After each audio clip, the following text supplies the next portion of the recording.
Tompo-kilasy tompo-vavy, ampanajara tanteraka ny arabananareo amin'izao fanokafanany fitaovam-pahatsiarovana ny taom-panafahana nataon'ireo tanindrazana malagasy. Manaraka izany dia manolotra ny fisaorana anareo mpikambana ao amin'ny gouvernemanta ary anareo olo manan-kaja na avy eto an-toerana izany na avy any ivelany, nohon'ny fahomezanareo voninahitra izao fitaovam-pahatsiarovana izao. Tompo-kilasy tompo-vavy, fotoana lehibe ho an'ny firenena tokoa izao andro fahatsiarovana ao satria tsy azo andalovana fotsiny satria fiainana lehibe no foloson'izany zava-dehibe zany. Ho ahy manokana dia teninay ihany no mahabango tokana ny antony natanterahana izany.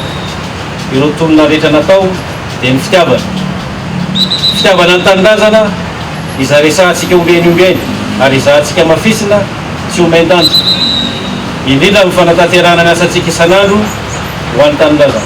Vaindohana rahantsika ankehitriny dia ny famerenana sy filaminana sy ny fandriam-pahalemana ho antoky ny fampandrosoana.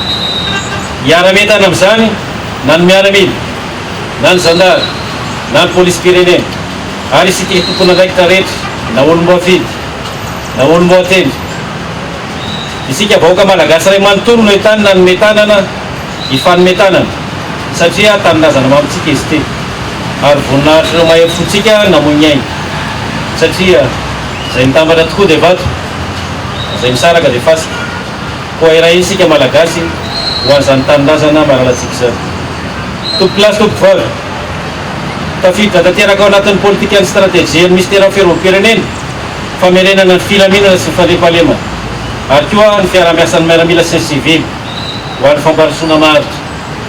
Izany indrindra no anaovana antso lehibe ankehitriny mba hanomezana lanja ny tolona nataon'ireo ray aman-drenitsika ary tsy sanatria anaraka ilombian-doha fa homendrika izany koa isika ka manao ny tolona izay efa nataon'izy ireo tamin'izany andro izany.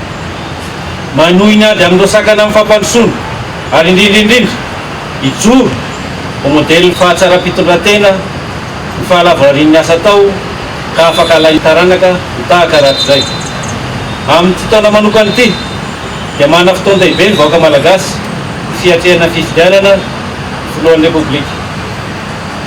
Mila mafisina tanteraka ny lafin'ny fandriam-pahalemana ny vanim-potoana toy izany, na mialoha izany mandritra ny fifidianana ary na aoriana ny fifidianana. Noho izany dia manentana sady ny tsirairay mba haneho firaisan-kina sy fahendrena ho hitam-pirenena fa ny vahoaka malagasy dia manarana fihavanana sy ny famatsy ary manaja ny lalàna velona eto amin'ny tanin'ny repoblika malagasy.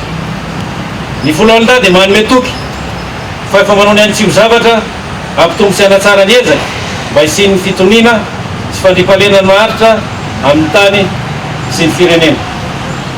Izany natao dia mba hilaminan'ny fifidianana fa iray ihany koa ho an'ny vanim-potoana rehetra. Ny famaranana izao faharesam-pitenenana izao dia amarana etony fa misokatra ny fitaovam-pahatsiarovana taom-panafahana 7,750 amin'ity taona manaraka ity. Makasitraka tompo-kilahy, makatelina tompo-vavy.